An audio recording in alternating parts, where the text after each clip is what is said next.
Hi, Dave Roscoe here. It is Tuesday, June 17th, 2025, and I have a story about a large password leak for the Pi Network app that I want to talk about, and a warning to Chinese users that was issued by the Pi Core team.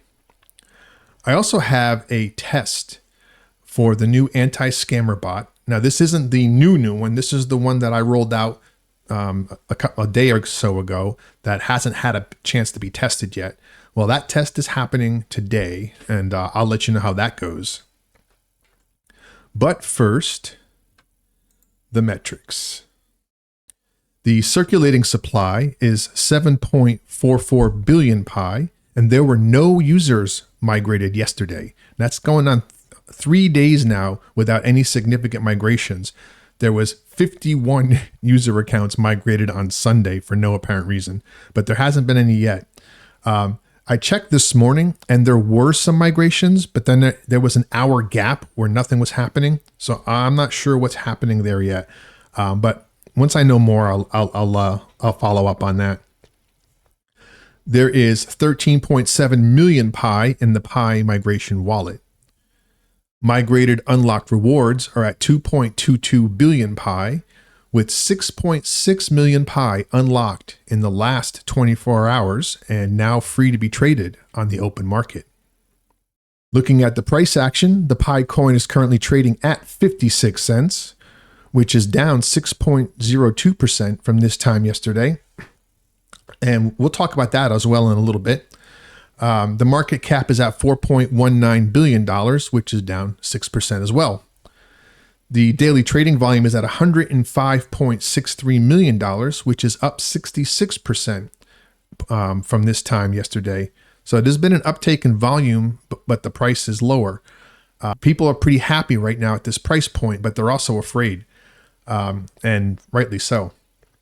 If you look at the chart, you'll see yesterday at around 6, we had a significant dip, and cryptos across the board had dipped right around that same time. And a lot of people were questioning why.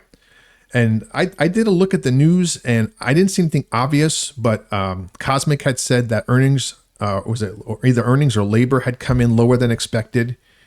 And of course, we have the situation going on between Israel and Iran right now. So there's a lot of reasons for uncertainty in the market. And this dip happened here, and then it's proceeded to continue down. And now it's trading relatively sideways at around 56 cents.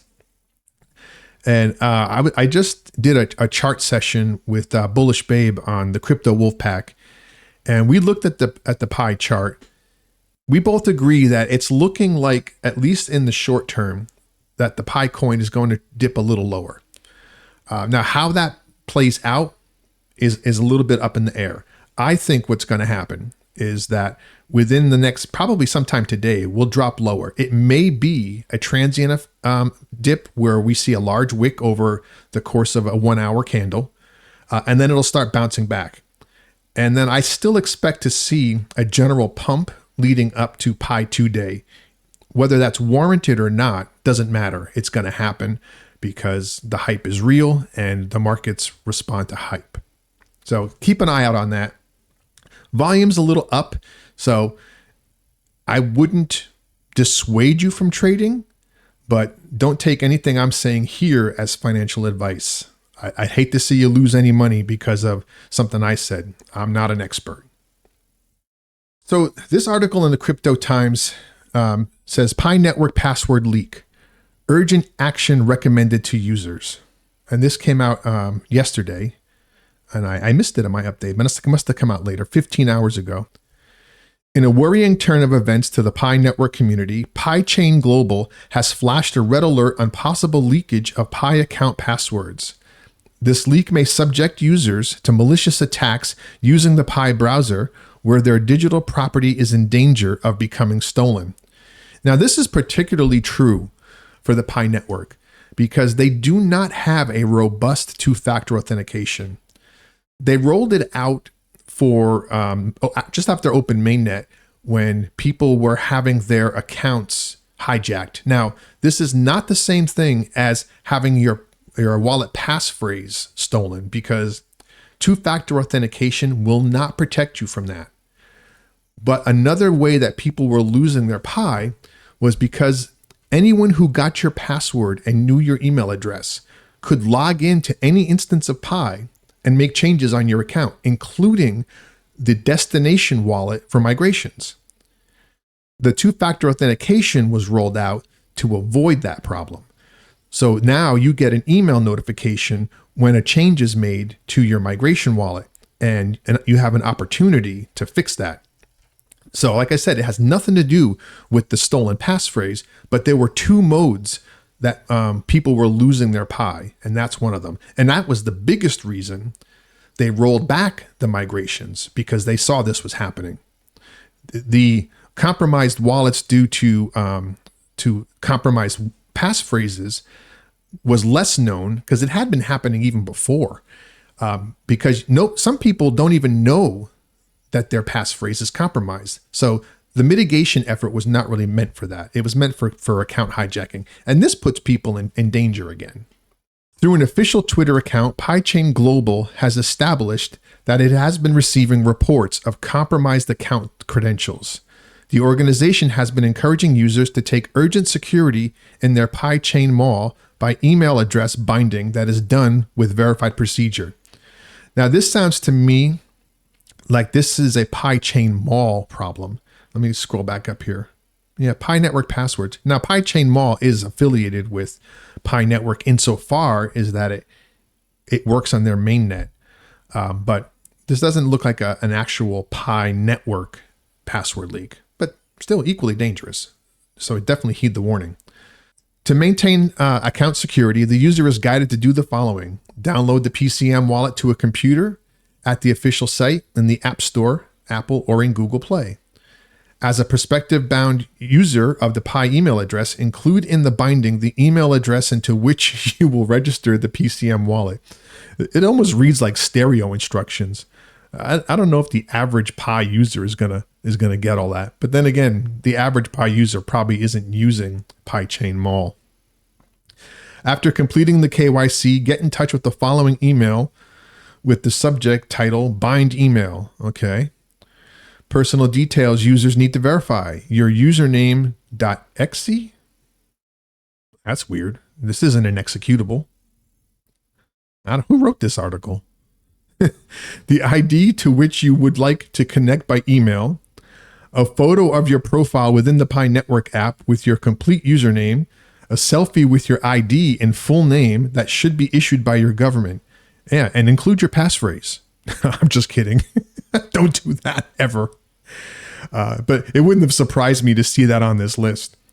PyChain Global has discoursed to users that requests will be guaranteed with a timely and confidential process. This is an example of the continued security breaches in the crypto ecosystem. The highly recommendable security measure to be adopted by users is to apply multi-layered security as well as safeguarding against phishing and other malicious attacks. Well, this is true. The biggest source of weakness for any security system is the user itself. So knowledge is power. Be careful. And this other article says Pi Network warns Chinese users amid migration delay. And this article annoys me. And I'll tell you why after we read it a little bit.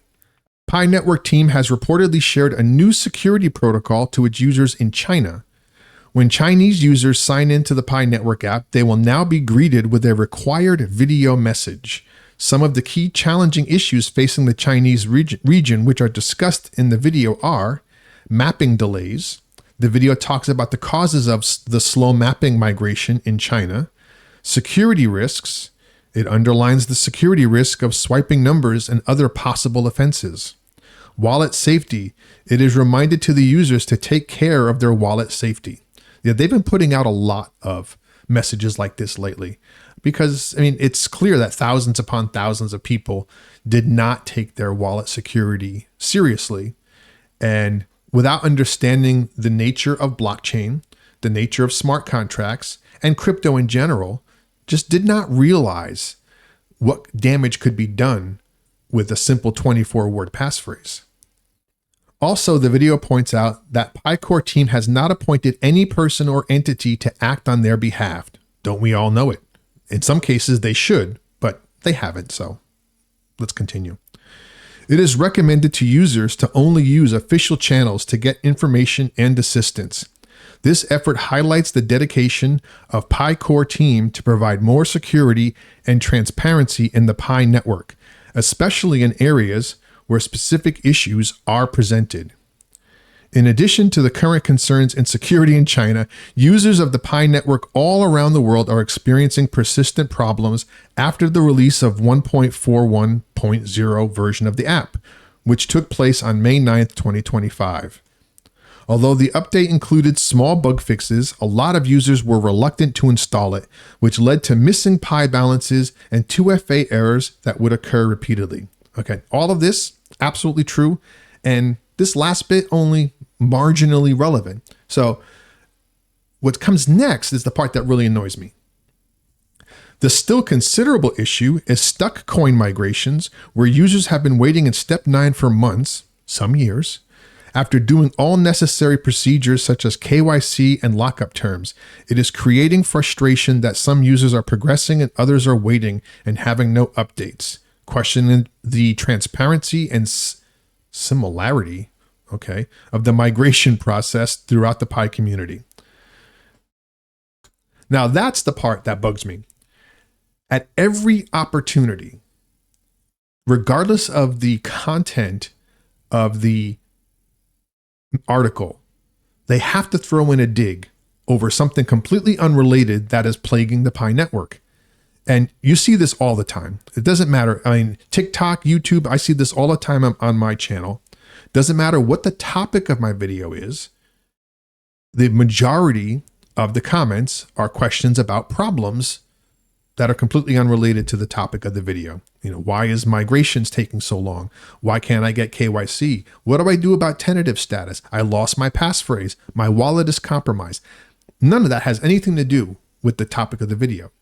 But at every point, these people have to inject problems with the Pi network. And that bugs me. That really does bug me.